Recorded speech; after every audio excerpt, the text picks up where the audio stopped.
चुप हो जाओ।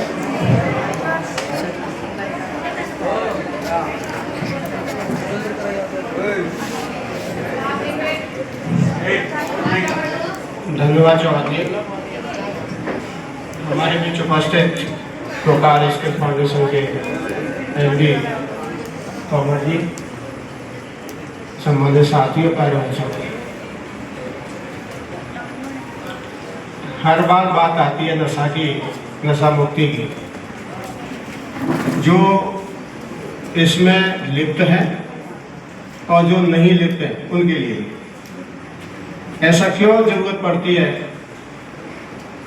चाहे वो फाउंडेशन वाले हों, चाहे वो पुलिस वाले हों या विधिक प्राधिकरण वाले हों।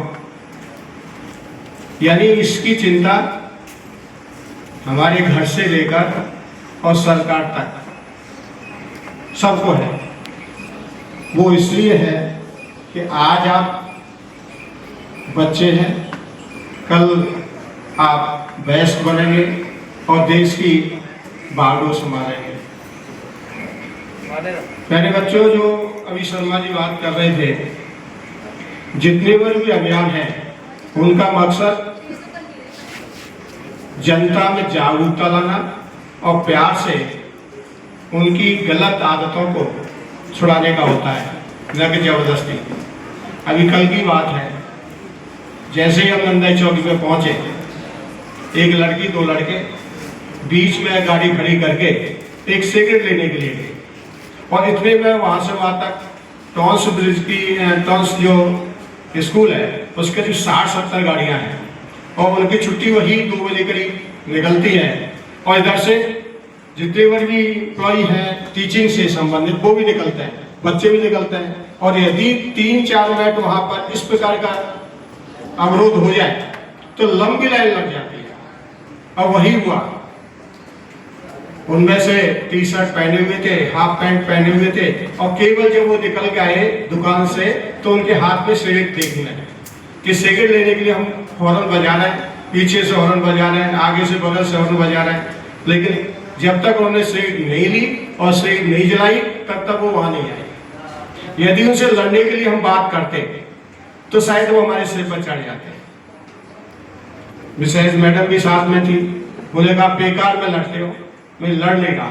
मैं उतरा, मैंने कहा भैया यदि तुम्हें सिगरेट लेनी थी तो साइड से खड़ी कर देते तो कम से जाम तो नहीं लगता। तो उसने सॉरी कहा।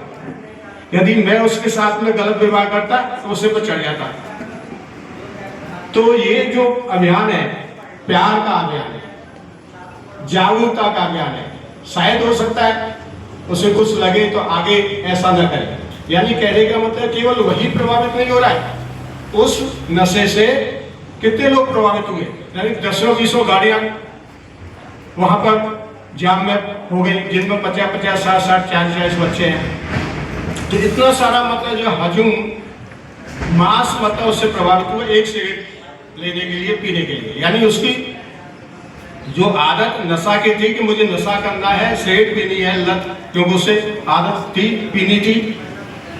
और उसके बाद वो ऊपर बुदौली की तरफ या यूपीएस वहां जा रहे होंगे तो उनसे केवल जो व्यक्ति नशा कर रहा है वही प्रभावित नहीं होता है, किसी न किसी रूप में उसके घर वाले और समाज भी प्रभावित होता है। इसलिए प्यारे बच्चों, आपको तो करना ही नहीं है। और हम जानते हैं कि अभी आप छोटे हैं, अभी इस आदत में संभवतः हमारे यहाँ कोई बच्चा नहीं है, लेकिन घर में भी आप यकीन नहीं करेंगे, मेरे यहाँ कोई पेंटर आता है, कोई कारपेंटर आता है, कोई भी मुझे कहीं दुकान पर ऐसा लगता है तो मैं टोक देता हूँ यार इसमें कुछ फायदेमंद हो तो मुझे भी दे दो। तो वो उस समय तो कम से कम थोड़ी देर के लिए तो महसूस करता है कि यार हमें नहीं करना चाहिए। तो हमें टोकने में क्या नुकसान है, हमें इस प्रकार के कार्यक्रम करने में क्या नुकसान है। यदि 2-4 लोगों को भी 10-15 मिनट का भी, आप यकीन नहीं करेंगे कि मैं कहानी सुना रहा हूँ, आज से नहीं 1991 की। मैं बीएड ट्रेनिंग कॉलेज में पढ़ा रहा था, तो वहाँ पर एक हमारा साथी आनंद दीक्षित प्रखान पंडित था, संस्कृत का बहुत ही ज्ञाता। आपके आगरा दयालबाग से एमएड की हुई थी, और जब वो बोलता था संस्कृत में और जब पढ़ाता था तो मन मुग्ध हो जाते, इस प्रकार की उसकी भाषा थी। लेकिन उसे, क्योंकि वो संस्कृत का आदमी था, किसी तरीके से भांग, गांजा, सिगरेट, बीड़ी सब की आदत उसमें पड़ गई। और जब हम हॉस्टल में रह रहे थे, वहाँ कई बार मैनेजर आगे रात को 12 बजे आगे कहने लगे, अग्रवाल साहब जरा पॉडकास्ट भेजा, अग्रवाल साहब को बुलाओ। तो बड़ा बुरा लगा कि अभी तो सोए थे और इसके बाद बुला लिया कि हमें यहाँ हॉस्टल में नहीं रहना। हमने प्रिंसिपल मैम से कहा कि हम तो शहर में रहेंगे, शहर में रहने लगे। तो उस व्यक्ति ने मुझसे कहा कि सर क्या मैं अग्रवाल साहब आपके साथ रह सकता हूँ? मैं कि हाँ रह सकता हूँ, लेकिन एक शर्त है कि आप कुछ भी खाए पिए लेकिन कम लेंगे। यानी वो प्याज भी खाता था, लहसुन भी खाता था, मैं प्याज लहसुन भी नहीं खाता था। मुझे कोई मतलब परेशानी नहीं है, आप मीट खाओ, कुछ भी खाओ, लेकिन कहीं भी खाओ, खा के आ जाओ, कोई दिक्कत नहीं। आप यकीन नहीं करेंगे, वह व्यक्ति मेरे साथ रहा, उसने प्याज छोड़ दी, उसने लहसुन छोड़ दिया। उसके बाद क्या हुआ, वो सिगरेट का बंडल लाता था और पीने, मैं कि नहीं दीक्षित ये नहीं होगा, तो वो तुरंत ऐसे करके रख देता था। और आप यकीन नहीं करेंगे, वो बीड़ी एक एक जो थी 3-3, 4-4 घंटे बाद एक फूंक मारी, थोड़ा इधर उधर गया, और कहने का मतलब धीरे धीरे वो बीड़ी भी उसकी छूटी। और भी कई सारे उसमें ऐप थे।